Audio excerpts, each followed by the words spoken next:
Marami po ang pumupuri nitong inilabas na desisyon ng ating kataas-taasang hukuman, almost unanimous, no? 13-0. Kasi ang absolute unanimous, 15-0. Pero leave of absence po ang status ni Justice Singh. At ang isa, si Justice Kagiwa, ay hindi po nag-cast ng kanyang pagboto. Bagamat sumama sa deliberation, but during the votation, hindi po siya bumoto. Kaya ang resulta po, 13-0. It's almost unanimous. At ulitin po natin, mayroon din pong mga nadismaya, may mga nagmaktol, kulang na lang maghuramentado o maglupasay, kagaya po ng unang naging reaksyon ni Lola Laila de Lima.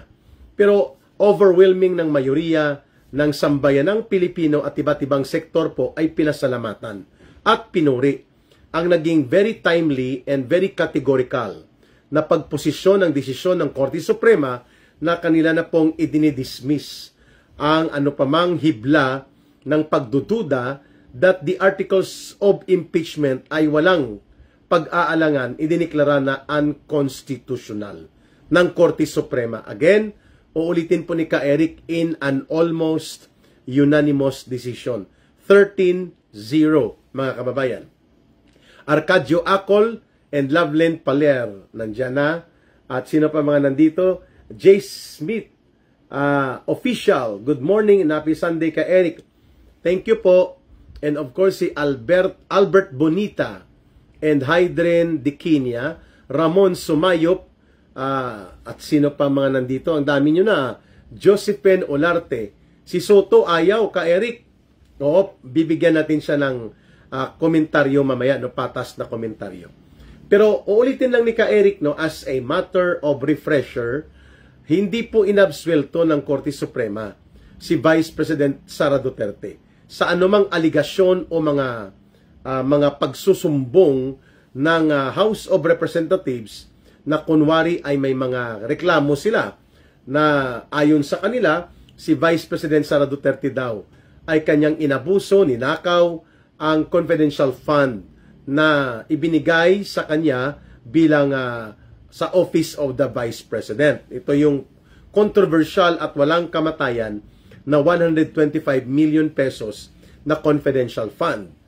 Subalit, hindi rin po kaagad natin na-establish kung tama o hindi ang mga akusasyon na yan na sinasabi po ng mga kapanalig ni Marcos Jr. at ni Martin Romualdez, sapagkat ang Commission on Audit na mismo nagsabi that the Office of the Vice President complied in accordance to the audit evaluation report and measures of report regarding po sa pag-utilize o pag-dispense with ng mga confidential fund.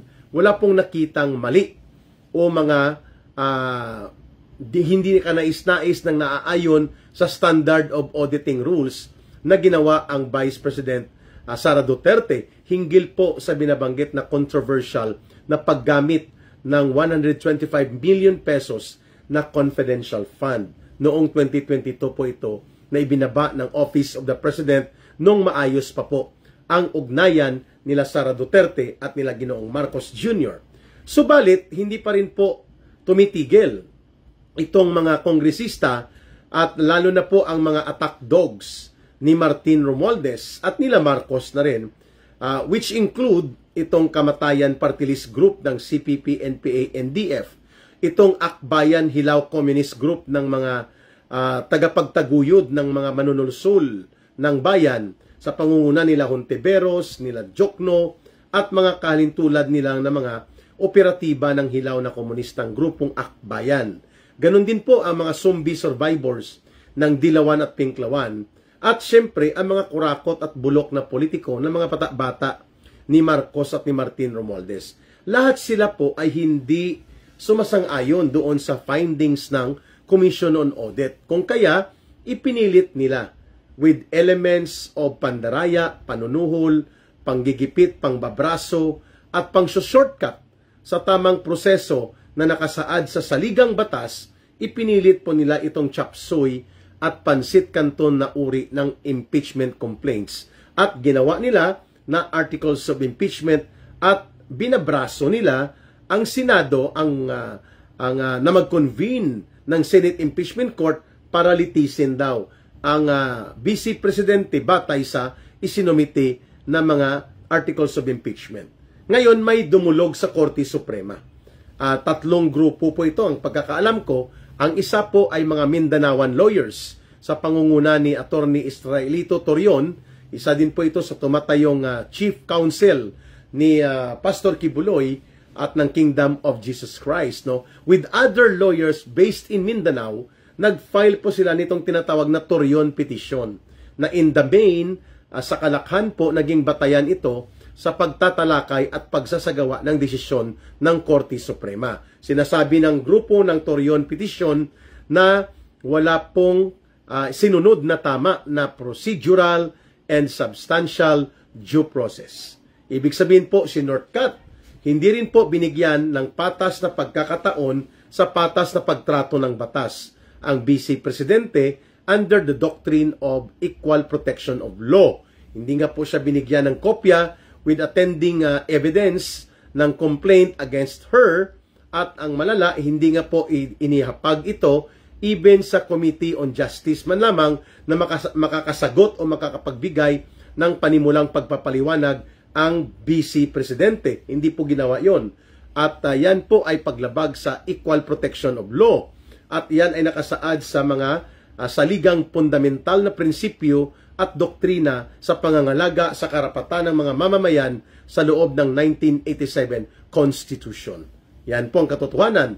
Number 2 po, sinabi din ng Korte Suprema na maliban sa paglabag sa equal protection of law at ganoon din po sa paglabag sa due process of law, ay nilabag din po ng Kongreso nila Martin Romualdez sa kanilang pagmamadali, pagpupumilit na talagang tanggalin na ang ating pangalawang Pangulo sa kanyang pagiging Vice President, kahit pa na mayroon po siyang almost 32 million na mga bumoto sa kanya o mahigit pa noong 2022 elections, pilit po itong tinatanggal ng grupo nila Marcos at Romualdez sapagkat alam naman natin na si Inday Sara Duterte po ang natitirang political obstacle para po manatili sa poder at kapangyarihan ang Marcos Romualdez political faction lagpas pa sa 2028 na termino ni Marcos Jr.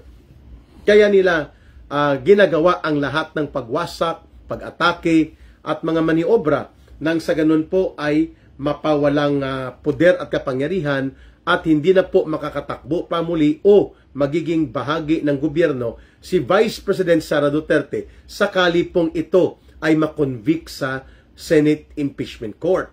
Ang malas nila, hindi po kaagad nakipaglaro ng apoy ang Senado dito sa marumi at puno po ng pandaraya at panluloko at ibinunga ng pangungurakot na uri ng impeachment articles. Ito po ay pinabalik at pinatapon balik ng ating Senado noong June 11 yata or June 11. Kaya hindi po nakapag-proceed into full trial.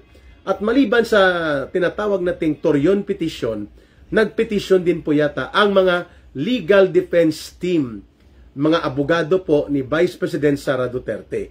On the same ground na nagkaroon po ng seryosong paglabag sa proseso at hindi po sinunod ang tamang nakalagay sa batas na dapat patas, makatarungan at hindi po ito ginagamit para mangharas o kaya gumamit ng tinatawag na weaponized impeachment mechanism so that it will serve the political agenda of those who want to control and consolidate power beyond 2028. Yan po ang dahilan kung bakit nag-intervene ang Korte Suprema. Kasi sabi ng Korte Suprema, hindi po pwede na ang inyong ginagawa ay hindi ninyo i-observe, kilalanin at sundin ang rule of law at lalo na po ang saligang batas sapagkat ang mayroong tungkulin at kapangyarihan at karapatan at otoridad na gumawa ng review o anumang assessment at gumawa ng ruling batay sa naturang pag-review ng mga batas o ipinasang batas o mga actions ng bahagi ng gobyerno that includes Congress ang may ganyang kapangyarihan na gumawa po ng review at magsagawa ng tamang desisyon ay ang Korte Suprema.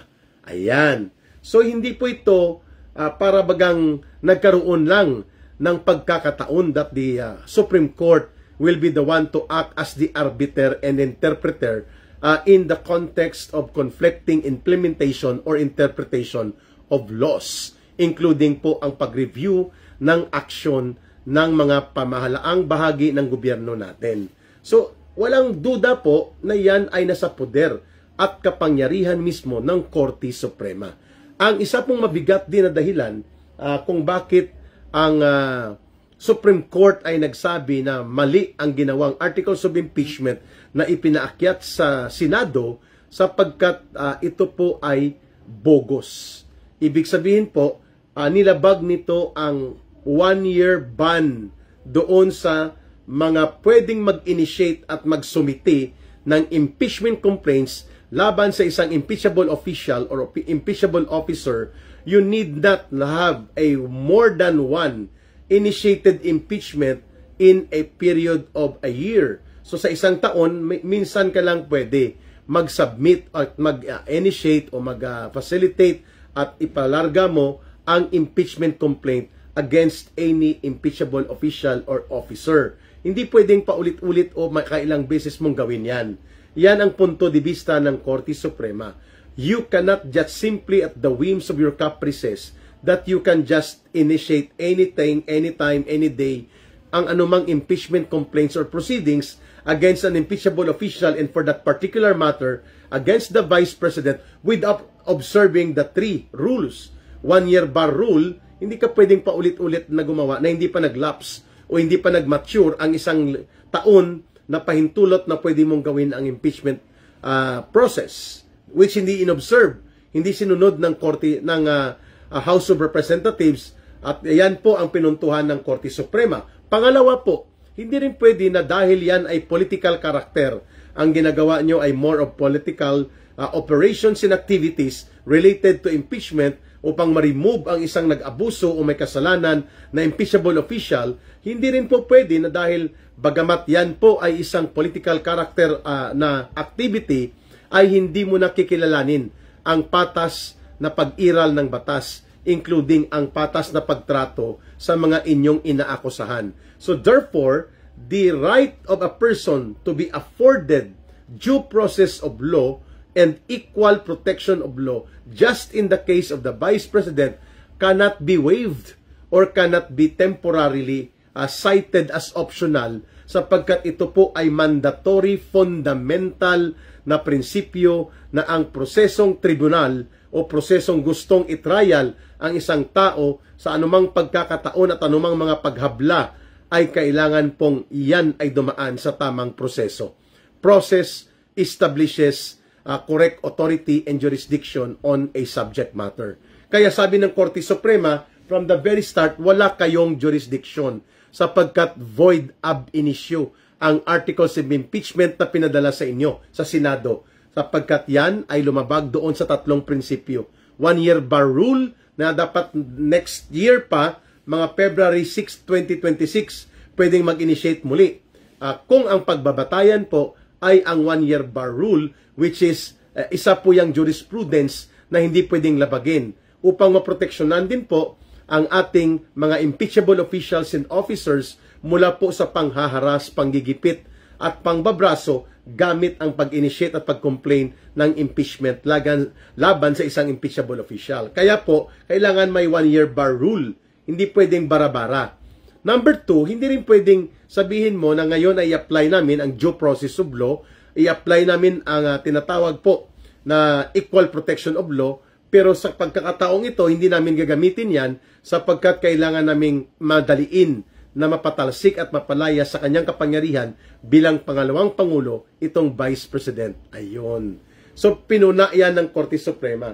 Ang sabi ng Korte Suprema, totoo na yan ay political in character, pero kailangan pa rin yan sumunod sa fundamental doctrine of due process of law, equal protection of law, at 1-year bar rule tungkol sa mga impeachment initiations na yan.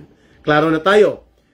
So nagmamaktol mga kababayan, naguhuramintado itong grupo nila Hontiveros, nila Laila de Lima, nila Trillanes, na akala mo ba na para sila pa ang higit na nakakaalam at higit na makapangyarihan kaysa batas na pinapairal ng Korte Suprema batay sa mandato nito na i-review ang anumang actuations o desisyon ng anumang bahagi ng gobyerno that includes the Senate and Congress or the House of Representatives.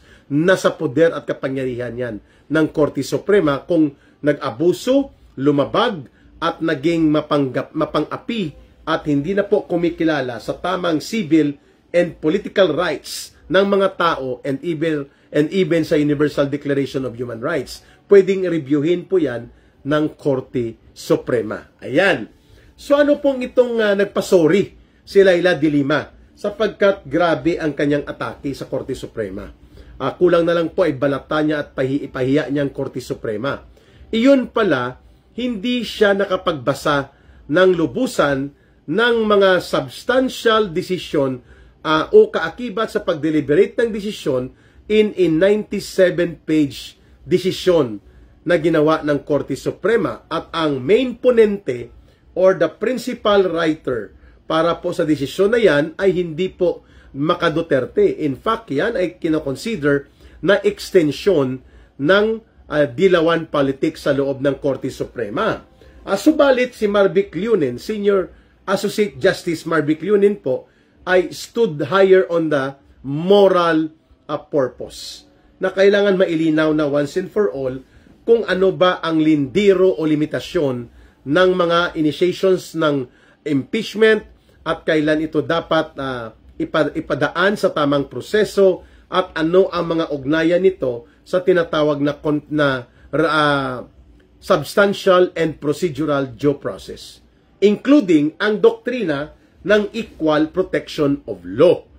Kaya, nang ma-realize ni Laila de Lima na lumabis at nagmalabis po ang kanyang mga opinyon at nakita niya ang desisyon ay makatarungan at nararapat, bigla po itong humirit ng public apology to the Supreme Court, no? Dahil sa takot niyang siya po ay ma-cite in contempt, mga kababayan. Kaya ito, ang Lola Laila de Lima, ang peg niya ay nagbait-baitan bigla, mga kababayan, at sabi niya, sorry, Supreme Court, hindi ko po sinasadya na insultuhin ko kayo. Ay sapagkat hindi ko pa nakikita ng lubusan ang kompletong daloy ng inyong desisyon, ay nagkomentaryo na ako. Napaso po si Lola Laila de Lima, mga kababayan, dahil nga sa kanyang pagiging adelantado, hinganera at pakialamera. Ayun, muntik na siya, baka hindi pa nga naibsan ang pagkagalit ng Korte Suprema sa kay Lola Laila de Lima, ay nagpa-sorry na. Ayun.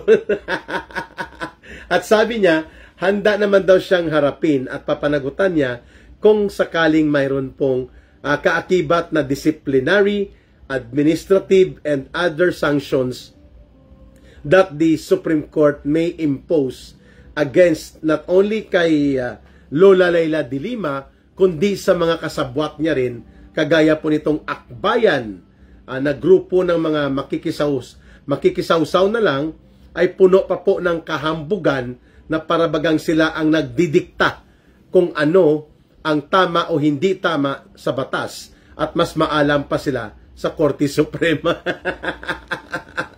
Ganyan din po ang ginawa nila Tito Soto at nito ni Joel Villanueva and even ni Bam Aquino at ni Erwin Tulfo at ni Kiko Pangilinan at ni Risa Hontiveros. You can really see the colors of politics dito sa mga maniobrang ito. But I believe mayoriya ng mga senador ay hindi papayag po na igigiit pa rin ang pag-ignore o pagbaliwala sa naging desisyon ng Korte Suprema sapagkat sinasabi ni Joel Villanueva at ng kanyang mga kabarkada like sila Hontiveros ngayon that the Senate is a sui generis entity. Meaning to say, it is an entity of its own that cannot be controlled or affected by any decision from the Supreme Court. Mali. Nasa saligang batas po na walang exempted sa review ng Korte Suprema sa kanilang ginagawa kahit paman ay ito ay pinakamataas na opisina ng gobyerno like Office of the President, Office of the Vice President. Hindi po sasantuhin dapat ito ng Korte Suprema. Sapagkat ayon sa saligang batas, ang Korte Suprema po ang nagtatakda kung anong uri ng aksyon ang tama o hindi kapag ito po ay nagkaroon ng kontrobersya.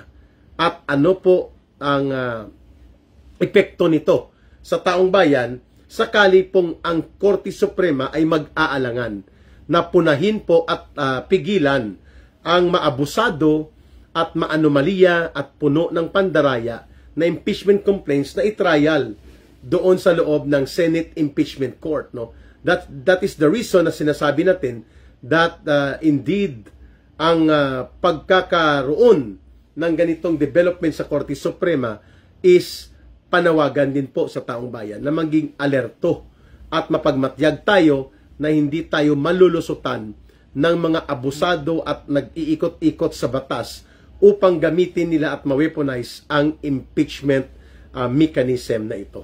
Ayun. So si Lola Leila de Lima po ay nagkaroon ng dilema.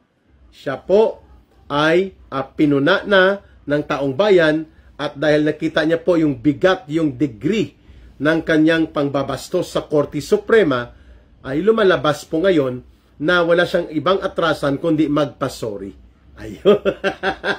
Dapat sumunod na rin dito si Senator Tito Soto na sabi niya may nakonsulta akong mga legal luminaries, iba ang pagtingin nila. They view that the Supreme Court decision can be ruled out and override, pwedeng ma-override po ito ng Kongreso at ipagpapatuloy po ang tinatawag na impeachment trial. Pero teka, hindi ba yan ay paglabag sa doktrina ng tinatawag nating check and balance and separation of powers and integrity and authority of the court to review everything including laws passed by legislative body, including po ang pag-implement ng batas, including po ang paggamit ng poder at pundo ng bayan at ng opisina ng isang gobyerno o hindi man, the Supreme Court can always make an inquisitorial review and make a decision if there is indeed a violation of law,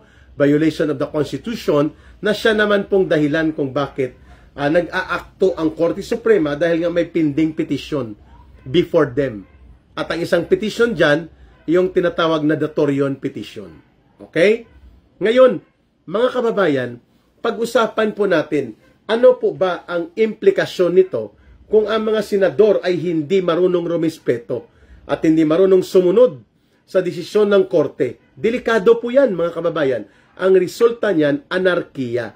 Magkakagulo po ang taong bayan, and because of that, mga kababayan, ay magkaroon posibilidad ng malawak na political conflict sa ating bansa. Sapagkat ang mga ilang senador at ilang mga alipores ni Martin Romualdez at ni Marcos sa Kongreso ay hindi po resolbado na they have to respect and abide by the decision of the Supreme Court, which is final and executory, while it is still subject to appeal. Pero sabi ng mga batikang abogado, paano ka mag-appeal? Almost unanimous ang naging desisyon upang ibasura at ideklara na unconstitutional ang ano pa mang hakbang hinggil sa impeachment complaints laban kay Vice President Sara Duterte. Not until and unless na kanila po itong baguhin sapagkat i-observe nila ang tamang proseso ng batas, ang tamang endorsement, ang tamang kategorya na ang balanse ng mga ebidensya at ng mga akusasyon ay accessible to all parties. Kailangan nilang gawin po yan. Sapagkat kung hindi, magiging null and void pa rin po ang anumang hakbang ng House of Representatives to reinitiate, refile, or gawin pa rin pong priority ang impeachment complaints laban kay Vice President Sara Duterte. Ayun. Maganda, no? Malinaw ang ating nakikita dito that indeed apektado po itong mga alipores na ito na nagkakaroon po ng kanilang loyalty check ngayon kay Marcos Jr. at pati na rin po kay Martin Romualdez. Sigurado pa po ba sila na makakalusot pa rin ang ganitong diskarte nila kung sa pagkakataong ito po ay naging mainit na rin ang mata ng publiko dito sa ginagawa ng Kongreso, no? At hindi po katakataka nga ang mamamayan po ay nagsasalita laban sa Congress, laban sa Senado, dahil po alam nila na ang mabuting gawain dapat ay sumusunod sa tamang proseso ng batas sa tamang panahon. Yan po ang pinuntuhan ni Laila de Lima ng kanyang paghingi ng sorry. Dahil ininsulto niya, binastos niya, at tinapakan niya ang ating Korte Suprema. At mayroon din pong ganyang statement, very acidic, no? Parang likido ng masamang kemikal ang laway nila Tito Soto, Joel Villanueva, and even po itong sila Erwin Tulfo, no? At mga kasabwat niya na para bagang sinisisi nilang Korte Suprema kung bakit hindi sila nakadiskarte at nakaporma. Dahil idineklara po na null and void and unconstitutional ang bogus chapsoy ala Pansit Canton na impeachment complaints nila. Okay. Pangalawa, nais po natin itong sabihin, no? The Supreme Court does not only review, but it also interprets the correct actions or the inappropriate actions ng mga nasa gobyerno. Lalo na po ang iba't ibang sangay ng gobyerno na may ginagawang mga anomalya at pandaraya, the way it has been observed kung paano po ginamit yan na pandaraya sa mga ating kababayan na ipilit nila ang articles of impeachment na yan na parabagang may mga ebidensya at dumaan sa konsultasyon at plenary na diskasyon, subalit ng binosisi ng Korte Suprema due to the 3 separate petitions of the group of lawyers, ay biglang pumihit po ang House of Representatives at idineklara nilang hindi daw sila obligado magpaliwanag sa Korte Suprema. O ngayon, ano kayo? E di, mas nakita ng taong bayan na ang bulok na politika po at ang pangungurakot at mga pagbaliwala sa batas at kagaya ng ginagawa ngayon ng ilang mga senador at ilang alipores ni Martin Romualdez ay nagpapakita po ng ating bansa ay nagiging banana republic because hindi po maipatupad ang tamang proseso ng batas, including ang pag-observe ng correct timing and correct procedure. And by the way, hindi po nauubusan ng gimmick si Martin Romualdez. Kanina po before ako mag-on board ay binadalhan ako ng mensahe ng isa sa mga senior worker o manggagawa sa House of Representatives.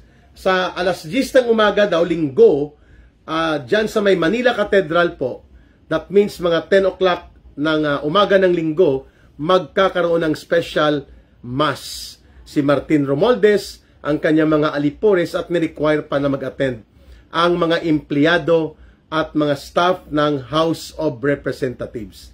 Wow! So para sa akin, hindi po ito main issue na parabagang sila ay nagpapakabanal, no? Ginawa din nila yan ng binasura po at pinabalik ang impeachment articles nila noong June. Nagpamisa-misa din sila, wala ding nangyari sapagkat ang taong bayan pagod na sa diskarte na yan, no?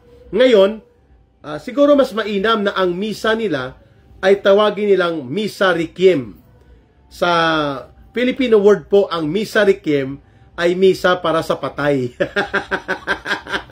Kaya Martin Romualdez, yung 10 o'clock in the morning Sunday Mass mo, na pinarequire mo na pumunta doon ang lahat ng mga empleyado ng House of Representatives at mga staff nila, hindi yan misa para sa pag-blessing ng Panginoong Diyos sa inyong ginagawang kabulastugan sa maruming laro ng politika. Dapat ang tawag sa misa ninyo ay Misa Requiem. Mass for the dead. Dahil patay na po. Technically, ang usapin tungkol sa impeachment na yan, and they are going to wait until February 2026. Particularly February 6. Ang cut out ng time na mag-lapse na po ang 1-year bar rule upang makapag-initiate muli ng impeachment complaint. So, mahilig talaga magpamisa-misa ito sila Martin Tambaluslos, no? They are called religious hypocrites and religious bigots. Alam natin na ninanakaw nila ang kaba ng bayan. Lalong-lalo na sa pagdating ng flood control project, taong bayan po ang kanilang pinapahirapan dahil kinukurakot, kinukulimbat, dinodurubo ang mga pundo para sa flood control project. Mataas na po yung 40% lang ang nai-improve at naipapatupad. 60% po binubulsa mismo ng malalaking mga kontraktor na sila din po ang tumatakbong congressman o party list. Kagaya ng ginagawa ni Martin Romualdez, mga kababayan. So yan po walang effect yung pamisa-misa nila sapagkat hindi naman po bobo ang taong bayan para makita na yan ay publicity gimmick. Kunwari ay may misa, may mga pari at obispo dyan na kasama nila, sila-sila din po ito. Pero better to declare it correctly na ito po ay misa requiem, mass for the dead, sapagkat patay na po ang inyong minaniobra at dinaya na uri ng impeachment articles na pinaakyat ninyo sa Senado. Wow! Ayan, maganda-ganda po itong mga pagpupuna natin kasi ito si Erwin Tulfo, ulitin ko po, dapat i-review din ito ng Korte Suprema, bakit hindi ito nakulong. 2 counts of libel conviction, criminal case yan, na na-affirm ng Supreme Court pero hindi siya nakulong. That's a big question mark. Ano ito? Nagkaroon lang ba ng daños pervicios o moral damages lang ang binayaran at na-forgo o na-waive ang kanyang prison term sentence, which is about mga 4 years to 8 years na makukulong siya dapat. And besides, itong final conviction sa Supreme Court ng kanyang kasong kinaharap sa libel ay nagko-constitute po ito ng crimes involving moral turpitude. And when a person or a candidate or a public official is involved in a crime against moral turpitude like libel, rape, robbery, mga ganyan po, ay hindi ka pwedeng tumakbo o ma-appoint sa pagiging bahagi po ng anumang sangay o ahensya ng gobyerno. And for that matter po, si Erwin Tulfo na elect pa bilang senador. Samantalang questionably po ang kanyang pagkaka-elect dahil mayroon siyang 2 counts of conviction with finality sa Supreme Court hinggil sa libel case. At yan po ay malinaw na question yan of moral turpitude. Hindi pa kasama dyan, mga kababayan, ito pong kanilang ginagawa ni Erwin Tulfo na nag-apply po ito ng kanyang US visa or US passport na gamit po ang fraudulent name. At ito ay nabisto mismo ng US State Department nang sinabi nito na ang pangalan niya doon sa US ay si Sylvester Stallone Tulfo. Erich Sylvester Stallone Tulfo. Nang bumalik siya at muntik nang mabusisi na siya ay holder pa rin po ng US passport at ng dual citizenship niya, ay umiiral pa, hindi niya ito renounce o give up, kagaya po ng ginagawa ngayon dyan ng kaso ni Gibo Chodoro na gustong-gusto niya maging defense secretary pero dayuhan at banyaga pala ang kanyang passport at citizenship. Paano yan, mga kababayan? Ganyan na ganyan din po ang ating nakikita ngayon dito sa mga pandaraya na ito ng mga impeachable or impeachment officials na gustong ipa-impeach ng grupo ng mga tambaluslos o aliporis ni Martin Romualdez. Mantakin mo magpapamisa. Dapat misa requiem po yan. Ang nagpadala po nito ay empleyado. Sabi niya, ka Eric, kung mamarapatin lang sana, pwede po ba ninyong ma-expose na may iba kaming reliyon at may iba kaming mga sinasamba or pinupuntahan na sambahan, bakit kami pupunta sa Manila Cathedral? Gimmick yan nila Martin Romualdez na magpapamisa para magpaawa effect. Pero sabi ko nga, not all who calls my Lord will be saved, no? Yan po na sa Biblia yan. Ibig sabihin, alam naman ng Panginoon ang laman ng puso mo at ang iyong track record at ang iyong kaisipan. Kung walang pagkilala po dyan sa ganyang aspeto ng pagbabago, ay wala pong katuturan yung mga panalangin ninyo. You're just calling out the devil to come over and become part of your diskarte na palusutin pa rin po ang impeachment complaints na ito na diniklara na ng Korte Suprema na null and void and unconstitutional. The Supreme Court did not deal, mga kababayan, doon sa merits of the case, sapagkat yan po ay better left to the discretion, power, and authority of the Senate Impeachment Court. Pero ang sabi ng Korte Suprema, before kayo maka-acquire ng jurisdiction at makapag-proceed tungkol dyan, kilalanin muna ninyo, mga kababayan, kung ano ang naging desisyon ng Korte Suprema laban sa inyo. Hindi kayo basta-basta na hindi pwedeng kumilala nito. Kaya sa tingin ko sa July 28 po, magkakaroon ng pagbubutuhan. Kung magtutuloy pa ba ang impeachment trial by way of the reconvening or the reconstituting of the Senate Impeachment Court or hindi na necessary sapagkat ang sabi ng Korte Suprema, the decision is final and executory immediately. Ayan. So, mayroon din pong tayong balita na natanggap ko rin ngayong umaga and imimit ko pa po or tatawagan ko yung source dahil may tinatawag na cap price mansion sa Tacloban na pinag-iinitan ni Martin Romualdez na gustong posisyonan. And ito ay may active case or live case sa Supreme Court, no? So gusto niyang italakay natin sa ating live stream, no? Anong role ni Martin Romualdez hinggil dito sa CAP? I think CAP is a college assurance plan. Ito yung nag-bankrupt o nagbangkarote na uri ng college insurance program na sikat noong 1980s hanggang early part ng 2000. No? Kung itong building na ito o mansion price na tawag po Cap Price Mansion, dyan po sa may Tacloban, ay lumalabas ang pangalan ni Martin Romualdez na involved po siya sa ganito. And then, pag-usapan din natin pagbabalik ni Ka-Eric ang pangingialam ni Bongbong Marcos sa sigalot na nagaganap ngayon sa pagitan ng bansang Thailand at bansang Cambodia. Mga kababayan, ang sagot ng isang netizen na basa ko, di nga, ikaw nga ay sanhi ng kaguluhan sa Pilipinas, hindi mo nga maampat-ampat ang kaguluhan dito na dulot din ng pagkasakim at gahaman ng pinsan mo, hindi lamang sa poder at pundo, kundi sa kapangyarihan mismo na gusto niya maging presidente siya. Pabutihin mo muna at ayusin ang Pilipinas, isolve mo muna ang baha at huwag mong sabihin ito ng new normal, sapagkat kaya nga may gobyerno, bago ka magtapang-tapangan na mag-serve as power broker or peace broker sa pagitan ng Thailand at Cambodia. Pag-usapan po natin yan, itong katawa-tawang mga hakbang ni Marcos Jr.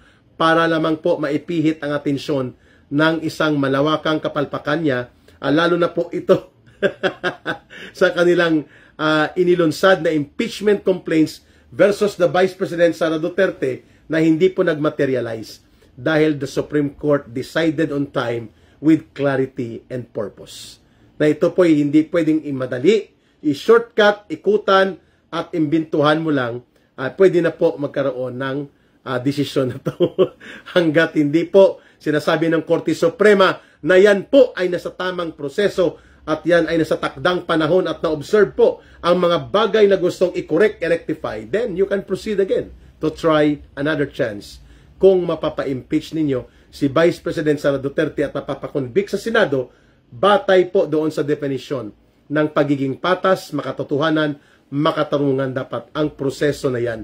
At hindi shortcut, hindi panunuhol, hindi bribery, hindi corruption. Tama na ang panlililang. Tama na ang panggigipit. Panahon na para manindigan. Panahon na para lumaban. Kasama sina Dr. Lorraine Badoy, Jeffrey Ka-Eric Celis at Atty. Marlon Gusantog. Walang inukurungan, ilalantad ang katotohanan. Kasama mo ang bigwas ng agila, lakas ng bayan, tinig ng katotohanan.